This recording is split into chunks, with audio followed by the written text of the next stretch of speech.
میں نے بڑا سمجھایا کے بعد مجھے اس نے بتایا کہ ایک میرے اندر بس برائی ہے, میرے اندر اور کوئی برائی نہیں. میں نے کہا برائی کیا ہے؟ کہتا میں غلط قسم کی فلمیں دیکھتا ہوں. آپ مجھے بتائیں, اگر آپ تصور ہی نہیں کر سکتے, اگر وہ مجھے نہ بتاتا تو میں اس کو ویسی دوائی بھی کوئی نہ دیتا. کہتا یہ میرے بس میں نہیں ہے. پھر اس کو میں نے سمجھایا, میں نے کہا یہ بس میں نہیں ہوتا, یہ کنٹرول میں نہیں ہوتا, یہ انسان کے بس میں نہیں ہے, یہ آپ کے بھی کنٹرول میں نہیں ہے, میرے بھی کنٹرول میں نہیں ہے. ٹھیک ہے نا. اور جب اس کو یہ احساس میں نے دلایا کہ یار کچھ نہیں ہے, میں نے کہا تو جس وقت بندہ ہی نیک کوئی نہیں ہے, جو تو کام کرتا ہے وہ تو کوئی بھی نہیں کرتا. ہاں یہ چھوٹا سا ہے تو باسیت انسان, تو یہ کہتا نہیں یار جو میں کسی کو ڈاکٹر صاحب بتاؤں گا تو وہ کہ یہ میرے نا اگر آپ جان چھڑا سکتے ہیں میری تو یہ آپ دیکھیں نا, یہ وہ بندہ مجھے اپنا ہڈن جو پہلو ہے وہ اٹھا کے باہر نہ رکھتا تو ڈاکٹر صاحب میں اس کو کیا دوائیاں دیتا رہتا ہوں, میں کچھ نہیں کر سکتا. اور اس پہ خاصی محنت کرنی پڑتی ہے, آپ کو اس کے ساتھ بڑی دوستی اور یاری میں آنا پڑتا ہے. اس نے تو سر آتے سارے اٹھا کے ہاں یہ بھی تو پریشان ہو گیا, یہ بندہ کر کیا رہا ہے, یہ بھی بندہ ہے, یہ بھی آئس ایم سے جی مطلب ہو سکتا ہے. بعض مریض ایسے بھی آتے ہیں 12-14 بندے بیٹھے ہیں سر ان کو اگر ایگزیما ہو گیا. اچھا چلیں ہم اس کو ابھی اسٹارٹ کر لیتے ہیں, بیچ میں پھر ہماری فضول باتیں بھی چلتی رہیں گی. ٹھیک ہے. تو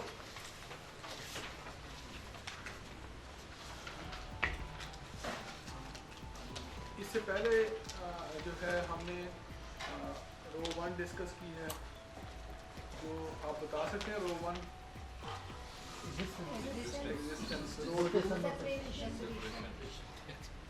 سیپریشن, اور اس کو آپ برتھ پروسیس کے تھرو بھی آپ سمجھ سکتے ہیں. اور تھرڈ رو ہماری کیا تھی, کیئر نورشمنٹ کے ایشوز میں. اور فورتھ رو میں کیا چلتے تھے, ٹاسک اور سیکورٹی کے. اور ہمارے ففتھ میں کیا چل رہے تھے, پرفارمنس کے ایشو چلتے تھے. اب آپ رو پڑھنے جا رہے ہیں, جب ہماری ٹاسک سیکورٹی تعلیم جاب گھر کے مسائل حل ہوتے ہیں تو ڈیفینیٹلی پھر آپ کے ذمہ داریاں نبھانے کا وقت آتا ہے. ایسا ہی ہے نا. اچھا یہ جو رو ہے رو 6, یہ وہ رو ہے جس میں ہم ریسپانسبلٹیز, لیڈرشپ اور پاور کے ایشوز ہیں.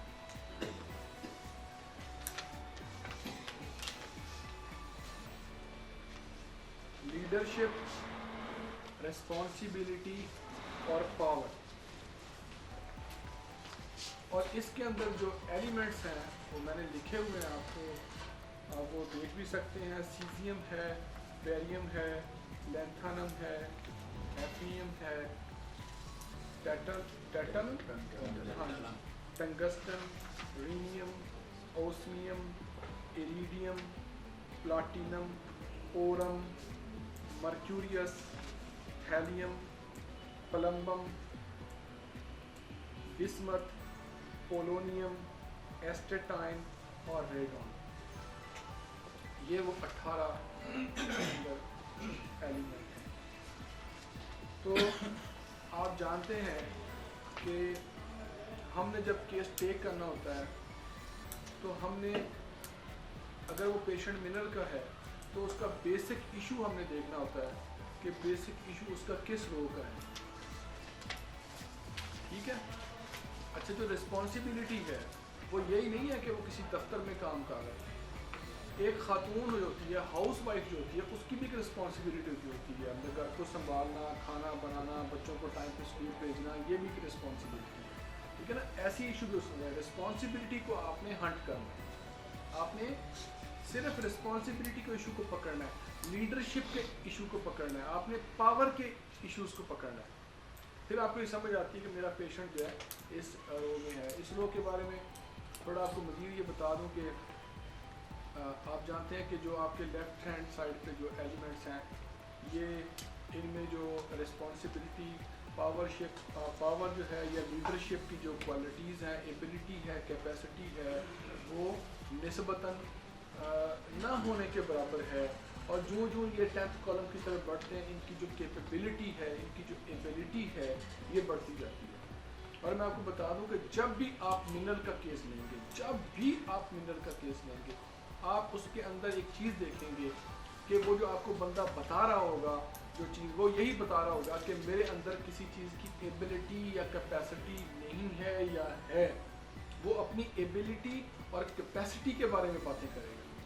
ये मिनरल्स के जब केस आप लेते हैं तो, लेकिन जो जो आप 10th कॉलम की तरफ बढ़ते जाएंगे ये सलाहियत डेवलप होती जाती है, और 10th कॉलम के बाद फिर इसका आहिस्ता आहिस्ता डिक्लाइन शुरू होता है, और टूवर्ड्स एंड जो है रिस्पॉन्सिबिलिटी और लीडरशिप और पावर के जो इश्यूज हैं वो बिल्कुल भी नहीं रहते, वो नहीं कर पाता, कैपेसिटी बिल्कुल ख़त्म हो जाती है। ये मोटा मोटा इसका ओवरव्यू है। और दूसरी मैं आपको बात बता दूं कि ये जितने भी 6th रो के अंदर एलिमेंट्स हैं ये हैवी मेटल्स हैं।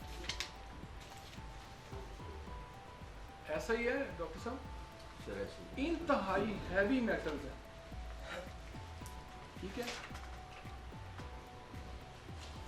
और इस रो के अंदर जितने भी एलिमेंट्स हैं इनका जो सेंटर है, जो स्फीयर ऑफ एक्शन है, वो आपके सेंट्रल नर्वस सिस्टम के ऊपर है, CNS के ऊपर।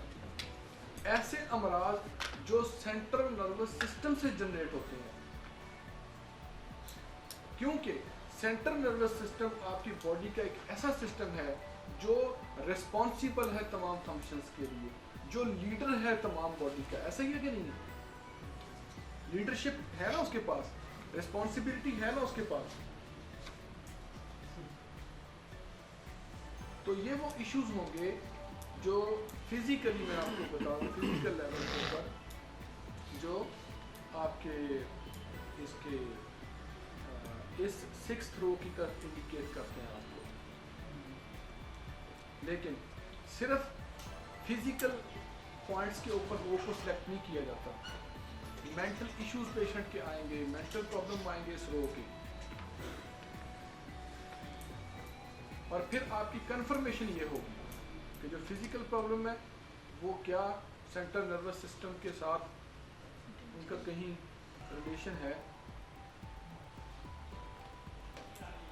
तो हमारे पास जो अगर हम ये जो चार्ट है ये देख लें, अगर हम ये वाला, तो इसमें जो ये जो है कॉलम आगे जाते जा रहे हैं, 1 से 18 की तरफ हम जा रहे हैं।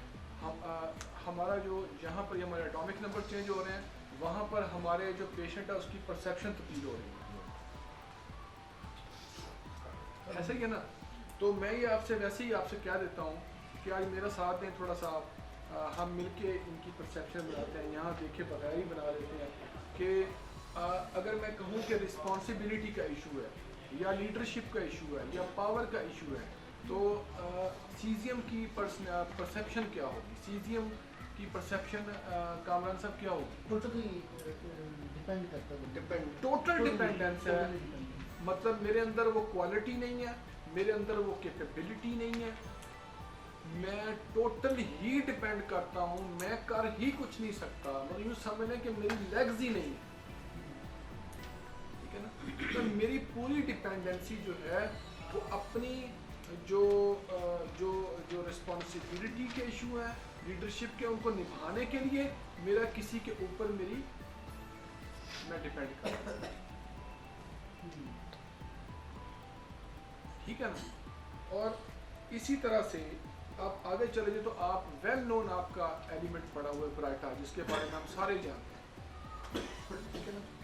ब्राइटा के क्या बनता है, फिर ब्राइटा के क्या परसेप्शन बनेंगे? With someone I do something, किसी की मदद के जरिए मैं ये काम कर सकता हूँ। अगर किसी की मदद नहीं है तो फिर नहीं कर सकता।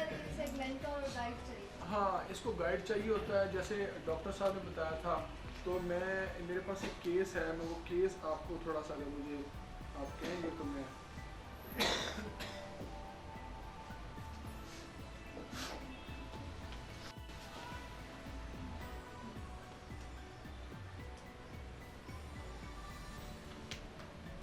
वो छोटा सा केस है, केस मैंने इसलिए छोटा